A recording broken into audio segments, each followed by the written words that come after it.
I'm Chris Clark, your Northeast Region Outreach Specialist for the Nutrient and Pest Management team.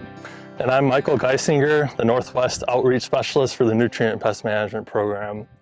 So Chris, it's July here in Wisconsin, and you're telling me that's National Corn Month. So can you tell me more about that crop in our state? Yeah, corn, you can pretty much drive north, south, east, and west, not only in Wisconsin, but across the United States, and it is the #1 crop that we grow. Wisconsin falls usually in the top 10, and Iowa is the #1 growing corn state. Great, and what is it usually used for in Wisconsin? In Wisconsin, over 70% of our corn is actually used for animal feed, but a growing sector is actually for ethanol because the last year we had 37% that was used for ethanol, a more renewable type of fuel that we can use. Great, so we're growing a lot of corn. It's Corn Month. Corn also uses a lot of nutrients, doesn't it? It does.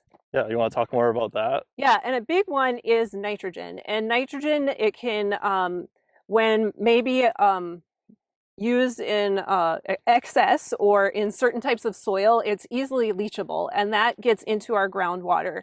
And some of our wells can test that it has high nitrates, as well as it can go through surface runoff and end up in all of our bodies of water from rivers to lakes.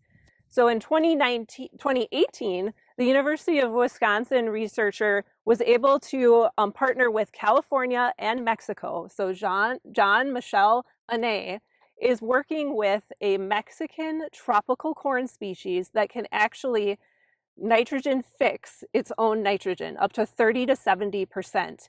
And it's really exciting because some of those corn plants are now being in field trials throughout Wisconsin's university test plots.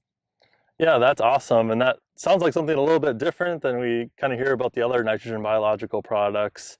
What are some of the benefits of having that Mexican hybrid of corn growing that biological nitrogen fixation? Yeah, having the corn be able to use those aerial roots, and on this gel that comes out from them, it's able to fix its own nitrogen, much like an alfalfa plant does underground. It's doing that within that gel, and it's an airtight place that also a relationship with bacteria is helping it create its own nitrogen.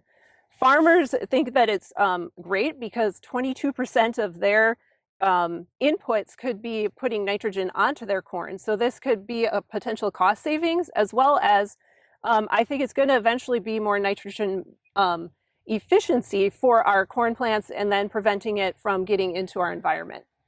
Great. Well, thanks for putting a spotlight on that research that's happening at UW-Madison, and wishing us all a happy Corn Month here. So if any of you out there are looking for more information on managing nutrients in corn, assessing biological products, or anything like that, feel free to go to our Nutrient and Pest Management Program website at ipcm.wisc.edu, contact the local NPM specialist serving your region, or contact the local extension educators in your area.